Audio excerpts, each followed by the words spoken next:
Ladies and gentlemen, Dr. Maya Angelou.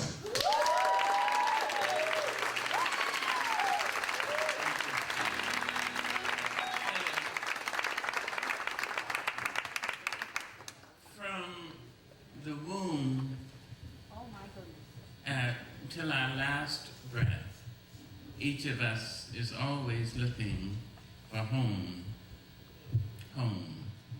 someplace where one can be received as one really is, not as one wishes to be, or people say you ought to be, or even as you pretend to be. A house can hurt, a home can heal. George Faison and T. Schnoog have been preparing themselves over these years to create a home, a place where a man or a woman may go broken and bruised, talented and not, pretty and plain, fat and thin, a place where they can go and simply be received, a place where one could bring the dreams and be certain that the dreams would not be kicked awake by nightmares of abuse. I have seen this place in his face, in George's face, and in T's face for a year and more. And I have prayed for them and tried to be of help in every way possible.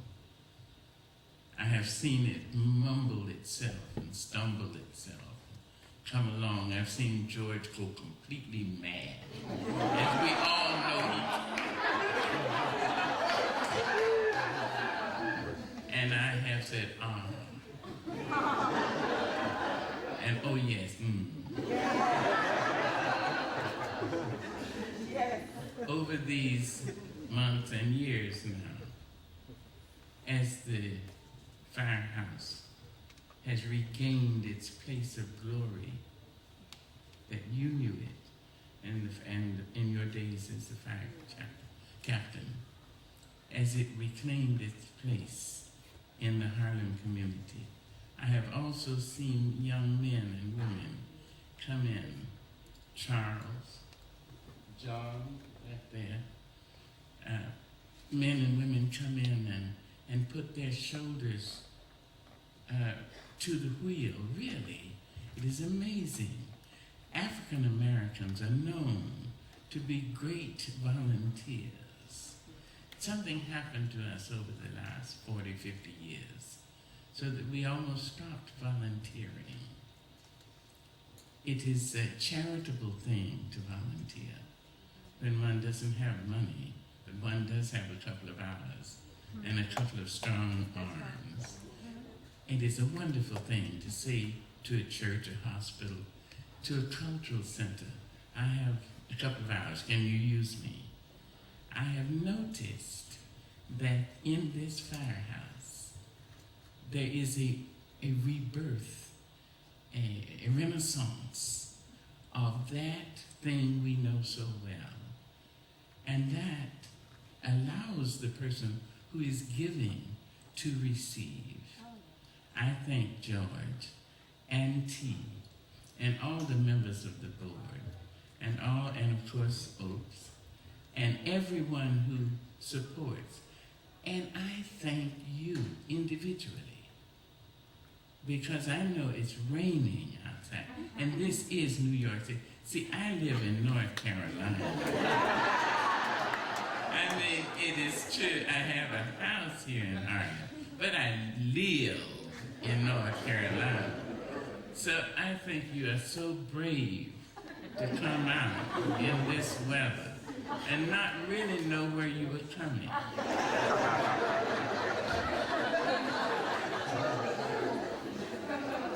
George has been in need of this place.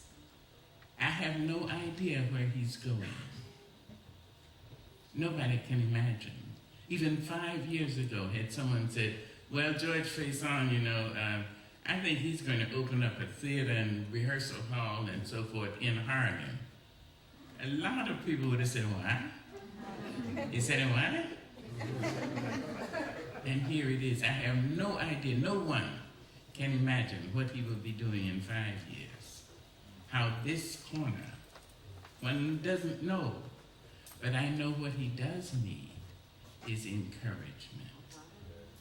He needs financial encouragement, spiritual, intellectual, artistic, brotherhood, and sisterhood, and some mothering. I do that very well.